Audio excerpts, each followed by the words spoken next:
Assalamualaikum warahmatullahi wabarakatuh. Pada pembahasan kali ini kita akan membahas tentang bagaimana sih awal ditemukannya bakteri atau hewan-hewan kecil. Kita simak video berikut.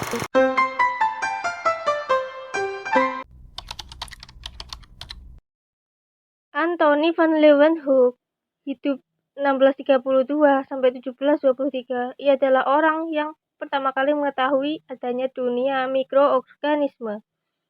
Dengan mikroskop ciptaannya, ia dapat melihat bentuk makhluk-makhluk kecil yang sebelumnya itu tidak diduga sama sekali keadaannya.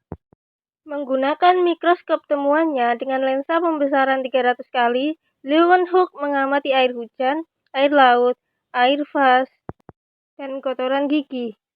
Leeuwenhoek menyebut makhluk yang dilihatnya sebagai animalcule atau hewan kecil.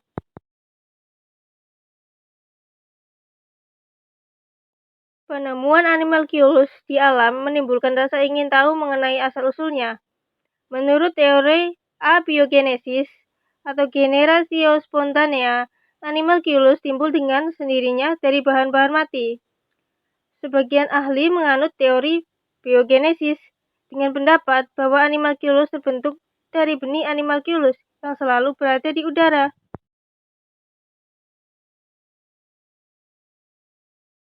Aristoteles pada 300 tahun sebelum Masehi telah berpendapat bahwa kehidupan berasal dari bahan atau benda mati yang mengalami penghancuran.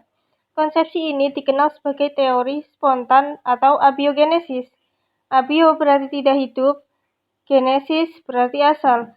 Aristoteles berpendapat bahwa organisme hidup atau makhluk-makhluk kecil terjadi dari benda mati.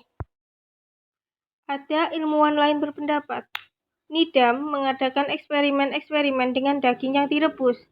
Meskipun air rebusan tersebut disimpannya rapat-rapat dalam potor tertutup, namun timbullah mikroorganisme. Dengan kata lain, menurutnya kehidupan dapat timbul dari benda mati atau abiogenesis. Sehingga ia menyimpulkan bahwa jasad-jasad renik atau mikroorganisme tersebut terjadi secara spontan dari daging.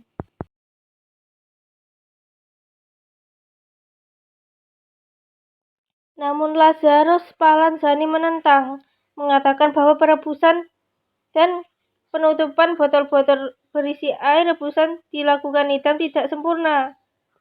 Lazarus Spallanzani menyimpulkan bahwa mikroba yang ada di dalam kaldu tersebut bukan berasal dari air kaldu atau benda mati, tetapi berasal dari kehidupan di udara.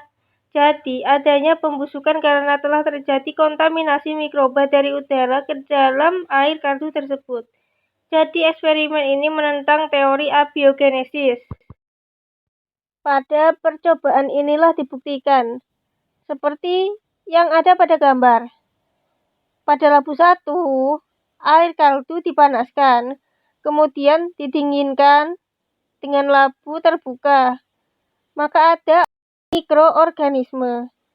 Sedangkan pada labu 2, air kaldu dipanaskan, lalu didinginkan dengan keadaan labu tertutup rapat.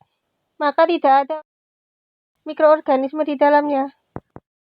Lihatlah juga pada percobaan yang ini. Ini melakukan pembantahan teori generatio spontanea. Reddy melakukan serangkaian penelitian menggunakan 3 kerat daging segar yang diletakkan dalam wadah. Lihatlah, tabung pertama ialah tabung terbuka.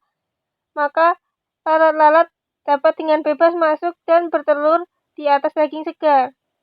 Pada tabung kedua adalah tabung tertutup. Tidak ada sama sekali lalat atau mikroorganisme apapun di dalamnya.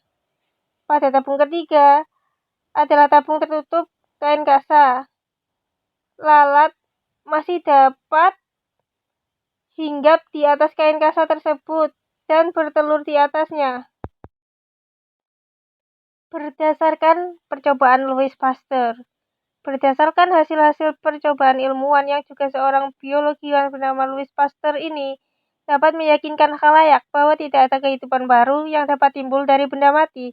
Maka muncullah teori biogenesis, yaitu omne vivum ex ovo, omne ovum ex vivo, yang berarti semua kehidupan itu berasal dari telur, dan semua telur itu berasal dari sesuatu yang hidup.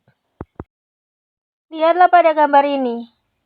Gambar pertama ialah air kartu disterilkan dan ditembus pipa berbentuk leher angsa.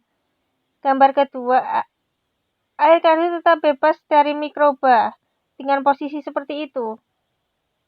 Di gambar ketiga, labu dimiringkan sampai air kartu keluar ke ujung pipa. Maka karena dimiringkan, air kartu menjadi keruh dan penuh mikroorganisme. Akhirnya, terima kasih telah menyimak video saya kali ini. Sampai jumpa di video selanjutnya. Dadah. Like, subscribe, dan komen ya.